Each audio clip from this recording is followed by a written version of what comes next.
Assalamu alaikum warahmatullahi wabarakatuh. Nimechukua muda nyingi sana nikiongea siasa ya Kikenya au siasa ya wasiokuwa Waislamu, nikiwakosoa hapa na pale. Sasa hii nimeamua niongee siasa ya Kiislamu, nikukosea viongozi wa Kiislamu.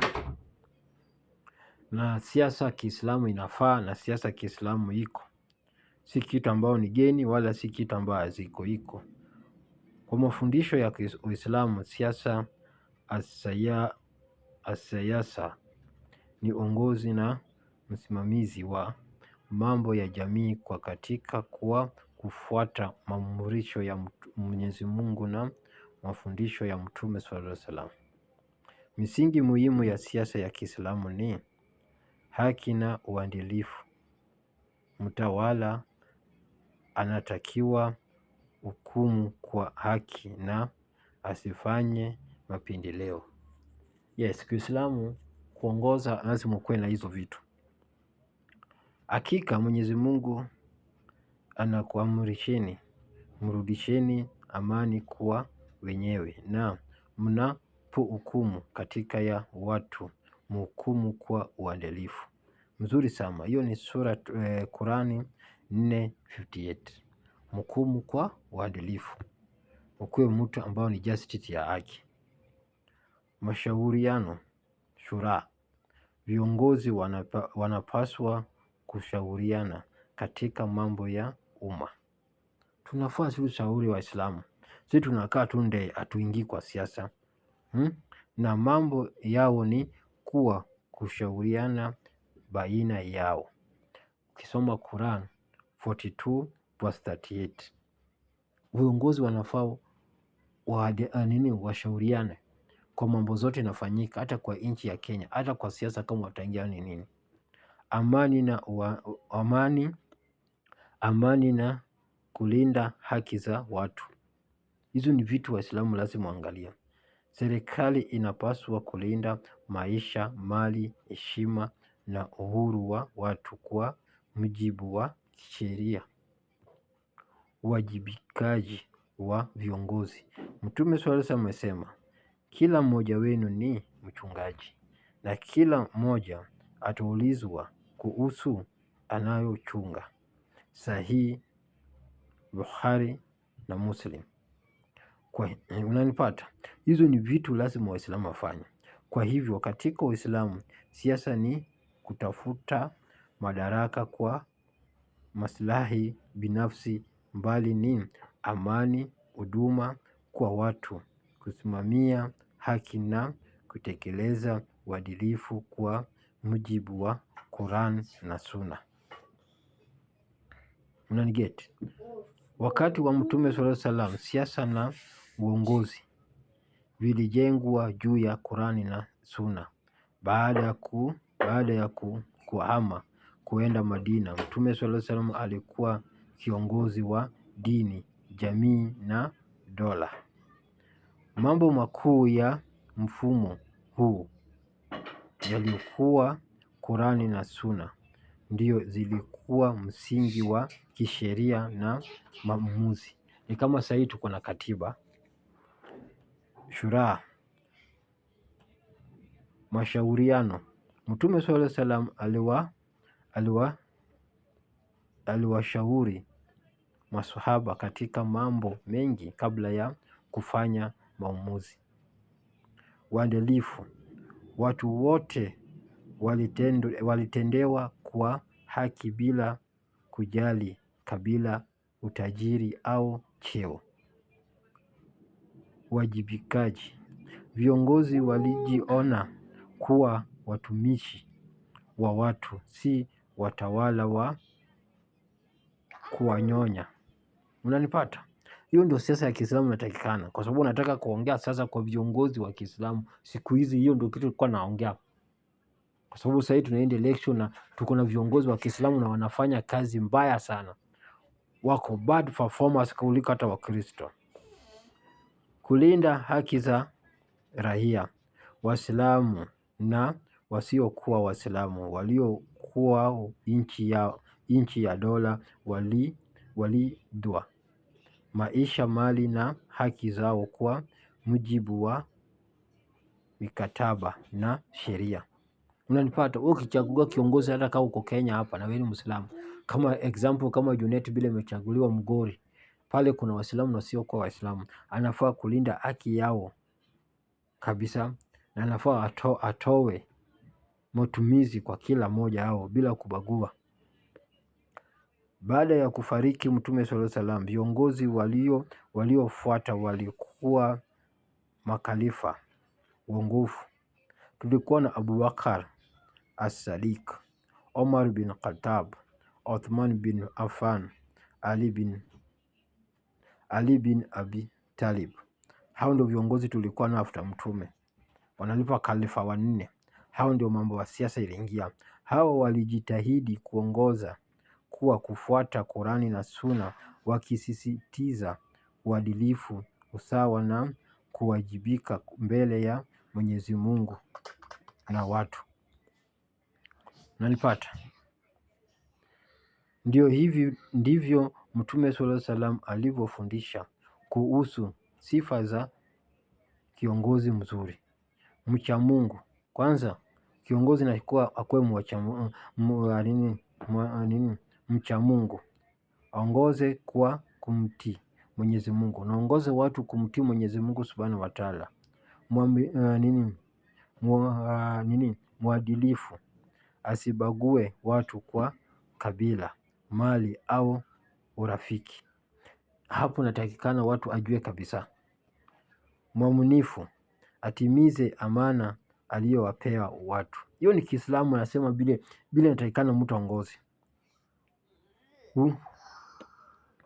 Ushauriana, asifanye maamuzi makubwa peke yake ikiwa kuna nafasi ya mashauriano. Unasikia?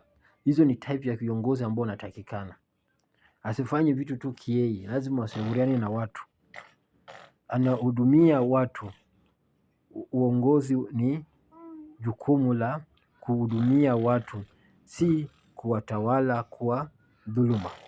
Unasikia? Hizi ni sifa ambao anatakikana Muislamu ambaye akuwe kiongozi, na hii sifa pia atakikana wa Kristo. Kwanza mcha Mungu, ni mtu ambao anaogopa Mwenyezi Mungu.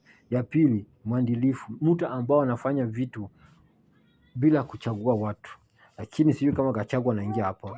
Ya tatu, mwaminifu, mtu ambao anaogopa kukula haramu.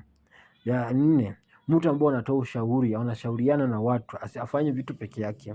Ya tano, anahudumia watu wote, anahudumia watu wote, walimpigia kura na wasiokuwa wanapigia kura. Mtume sallallahu alaihi wasallam alisema, kila mmoja wenu ni mchungaji na kila mchungaji ataulizwa kuhusu anaowachunga. Sahihi Bukhari na Muslim. Pia Mwenyezi Mungu anasema, hakika Mwenyezi Mungu anakuamrisheni mrudisheni amana kwa wenyewe, na mnapo hukumu katika ya watu mhukumu kwa uadilifu. Sura ya 4:58. Na akasema, na ushauriano nao katika mambo. Shura 3, Quran 3:159. Unasikia? Hivyo ndio natakikana Waislamu wachunguze. Kwa hivyo kuwa mujibu wa Qur'an na Sunna, kiongozi anatakiwa awe mwenye haki, mwenye mwaminifu, mnyenyekevu, mshauri na watu, na anayelinda haki za watu. Haya, tunaenda. Ndio hii ni swala ambalo wanazuoni wa Kiislamu wana mitazamo tofauti juu yake, lakini kwa jumla, yaani wanachuoni kwa jumla. Uchaguzi. Quran haisemi moja kwa moja utaratibu wa kufanya uchaguzi wa kisiasa. Hata hivyo, inaweka misingi ya mashauriano, shura, Quran 42:38, uadilifu, Quran 4:58, kumchagua mwenye uwezo na uaminifu. Unatikia? Demokrasi. kuna mitazamo tofauti. Baadhi ya wanazuoni wanakubaliana demokrasi kama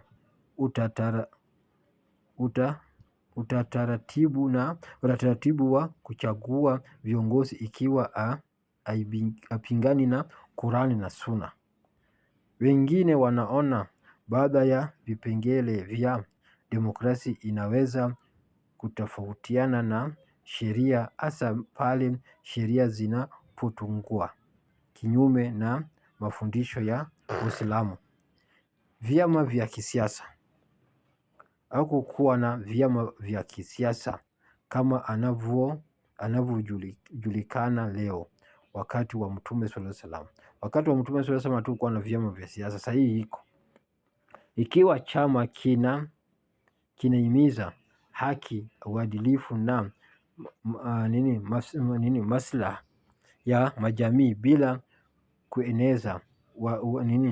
kueneza uadui au dhuluma, kinaweza kuwa halali. Ikiwa kinachochea chuki, ufisadi au kuvunja sheria za Mwenyezi Mungu, hilo halikubaliki. Unasikia? Kwa jumla Waislamu wanasisitiza kwamba lengo la uongozi ni haki, uadilifu, amani na kulinda maslahi ya watu bila kujali mfumo unayotumika, mradi hakuyuki mafundisho ya Qur'ani na Sunna. Inakubaliwa kukuwa kiongozi kama iruki Kiislamu, iruki sheria ya Kiislamu. Ndio makalifa waongofu hawakuchaguliwa kwa njia moja ili kila moja alipatikana kwa utaratibu tofauti, lakini wote walizingatia mashauriano na radhia ya Waislamu waliokuwa na nafasi yao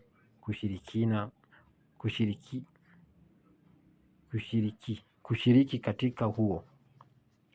Abubakar Sadiq, baada ya kufariki Mtume sallallahu alaihi wasallam, baadhi ya wasahaba walikusanyika Sakifa na wakafanya mashauriano. Baada ya Waislamu wengi wakampea abaya, kiapo cha utifu. Omar bin Khattab alichaguliwa baada ya Abubakar kupendekeza na Waislamu wakamkubalia kwa baya. Uthman bin Affan alichaguliwa na kamati ya watu 6 iliteuliwa na Omar kabla ya kufariki kwake. Kamati hiyo ilifanya mashauriano na watu kabla ya kufanya uamuzi.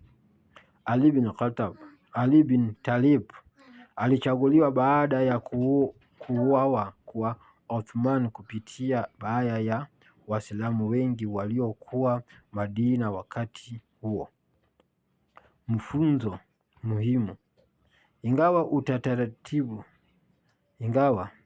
utaratibu uliotofautiana na kulikuwa na misingi iliyojirudia.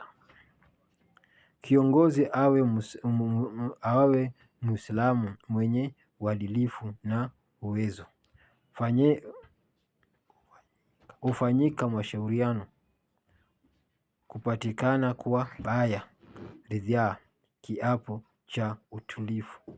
Kiongozi hufuata Qur'ani na Sunna. Unanipata? So kulingana na hizi zote, Waislamu nafaa waingie kwa siasa, Waislamu nafaa wachaguane ili kusaidia umma kwa njia ya mafundisho ya Mtume sallallahu alaihi wasallam na kuingia na mafundisho ya uadilifu. Kitu muhimu sana kwa Muislamu kuingia kwa siasa au kuingia kwa cheo yote. Hizi vitu lazima Muislamu akuwe nayo. ukitaka kuwa kiongozi mzuri kama Muislamu: mcha Mungu kwanza, uadilifu ya pili, mwaminifu ya tatu, ushauriano ya nne,